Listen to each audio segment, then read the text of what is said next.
আষাঢ়ের এক সন্ধ্যা। শহর কলকাতা তখন অঝোর বৃষ্টির মধ্যে ডুবে। ঘন মেঘে ঢাকা আকাশের নিচে ছায়ার মতো হেঁটে চলেছে বিভূতি আর কিশোরী। মুখে অদ্ভুত কৌতূহল, চোখে রহস্যের ছায়া। আজ তারা যাচ্ছে এক প্রাচীন মানুষের কাছে, যার মুখে শোনা গল্প শুধু গল্প নয়, অভিজ্ঞতা। যার নাম তারানাথ তান্ত্রিক। গল্প পাঠে থাকছি আমি সঞ্জয়, আমার সাথে সায়ম, সৌভিক, শুভজিৎ ও উর্নিশা। শুরু হচ্ছে আজকের গল্প, তারানাথ তান্ত্রিক ও রথযাত্রার রহস্য।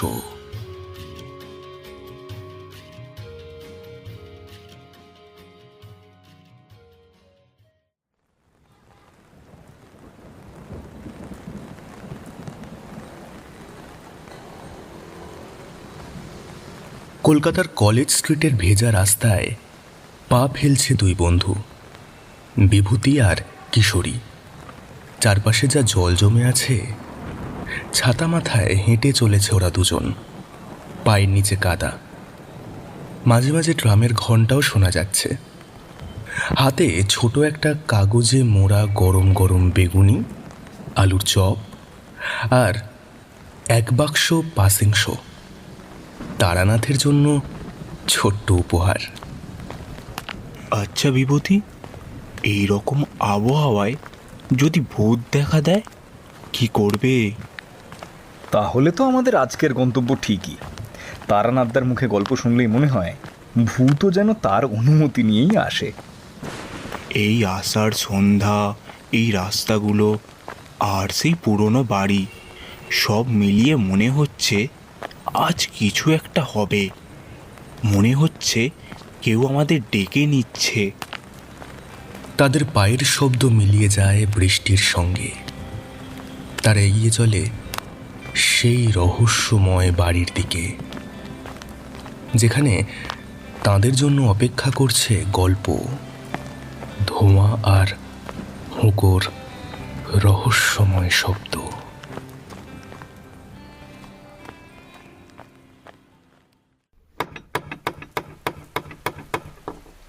পুরনো সেই বাড়ির সদর দরজায় পৌঁছে ওরা কড়া নাড়ল।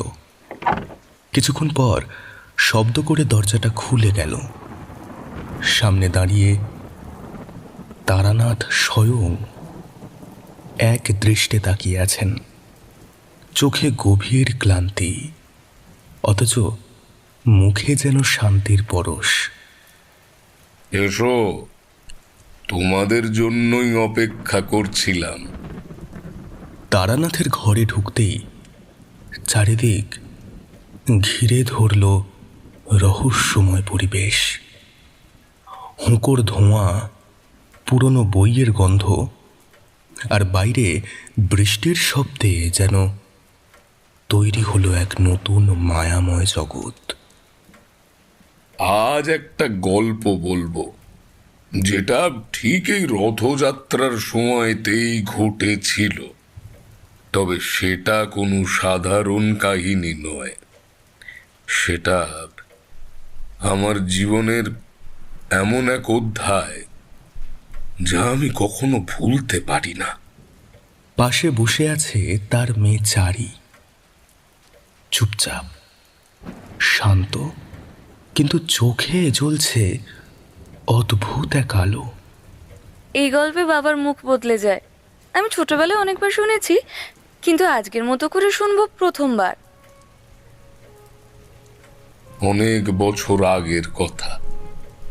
তখন আমি সদ্যতান্ত্রিক বিদ্যায় প্রবেশ করছি। গুরু বলেছিলেন রথযাত্রার সময় কিছু বিশেষ আত্মিক অবস্থার দরজা নাকি খুলে যায়। যেখান থেকে শক্তি আরোহণ করা যায়, কিন্তু বিপদও থাকে। আমি গিয়েছিলাম উড়িষ্যার গোপালপুরের এক ছোট্ট গ্রামে।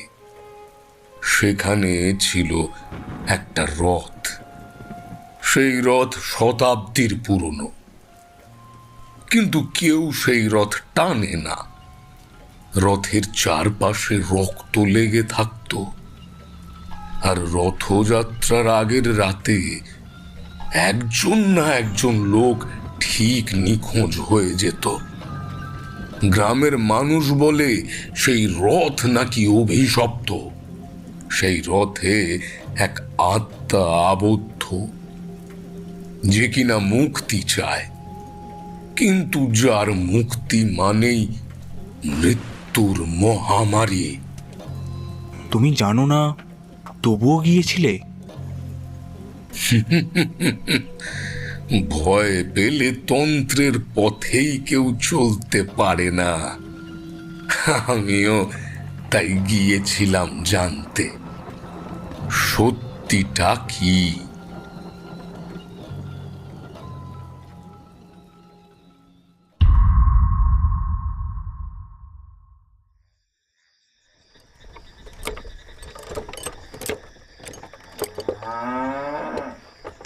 অনেক বছর আগের কথা। তারানাথ পৌঁছলেন গোপালপুর। গ্রামটা ছোট, কিন্তু যেন সময় থেমে আছে এখানে। মানুষজন কাঁপছেন, প্রতিটি মানুষের মুখে ভয়। কেউ কথা বলে না রথ নিয়ে। কিন্তু তারানাথ বুঝলেন, এখানে কিছু তো একটা আছে যা চোখের আড়ালে লুকিয়ে আছে।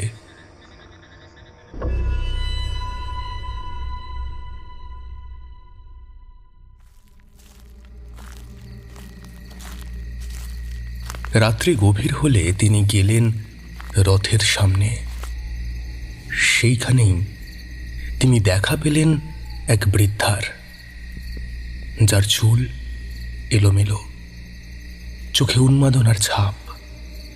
তুই এসেছিস, সেই তান্ত্রিক। রথ তোকে চেনে না, কিন্তু সে তোকে খাবে। রথ কার? কে বন্দি সেখানে? রথের চাকা বন্দি করেছে গন্ধর্ব নারায়ণকে। সে শুধু মুক্তি চায়, তোর শরীর চাই। তুই রক্ষা করতে পারবি?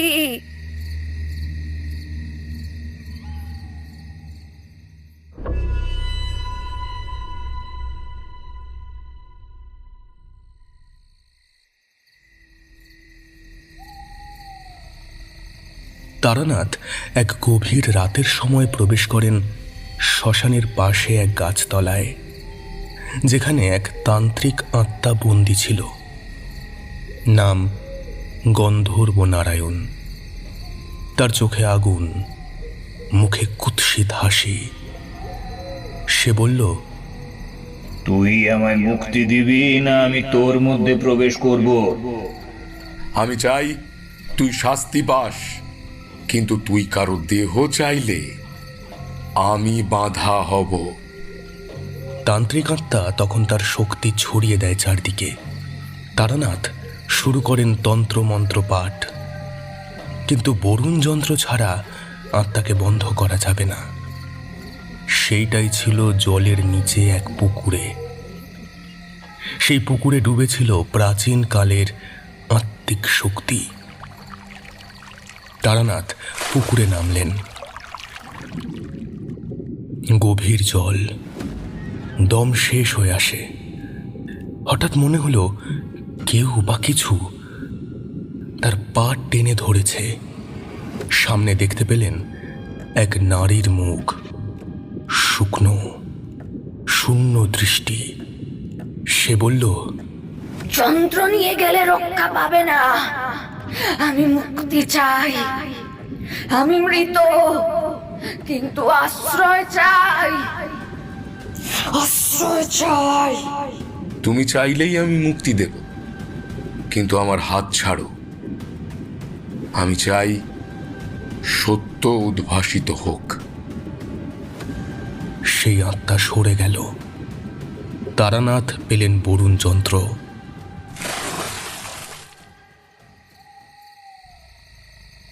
পুকুর থেকে উঠে এসে যন্ত্রটি রথের নিচে স্থাপন করলেন। তারপরেই এক প্রবল শব্দে রথ নড়ে উঠল। রাত জাগা মানুষ দৌড়ে এলো। কেউ বোঝে না কি হলো, কিন্তু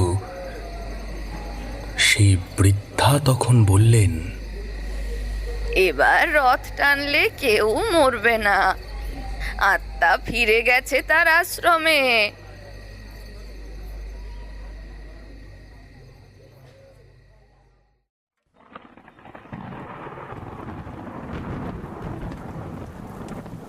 গল্প শেষ। তারানাথ চোখ বন্ধ করে হুঁকো টানছেন। বিভূতি আর কিশোরী স্তব্ধ। চারির মুখে শান্তি, কিন্তু চোখে জিজ্ঞাসা। তুমি সত্যি গিয়েছিলে সেই রথযাত্রায়? সেই রথ আজও দাঁড়িয়ে আছে, তবে আত্মাটা নেই। এখন ওখানে শুধু স্মৃতি।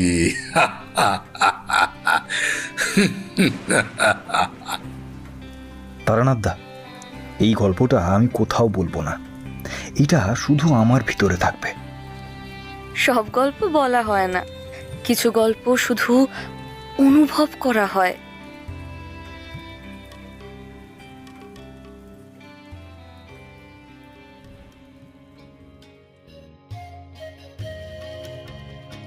রথযাত্রা শুধু আনন্দ নয়, কিছু কিছু বছর সেইটাই হয়ে ওঠে অদৃশ্য জগতের সঙ্গে দেখা হবার সেতু বন্ধন। আজকের গল্প যদি আপনার হৃদয়ে দাগ কেটে যায়, তাহলে অবশ্যই সাবস্ক্রাইব করবেন গল্প ভবন, কারণ এই আষাঢ়ে গল্পই হোক সবার শ্রেষ্ঠ সঙ্গী। নমস্কার।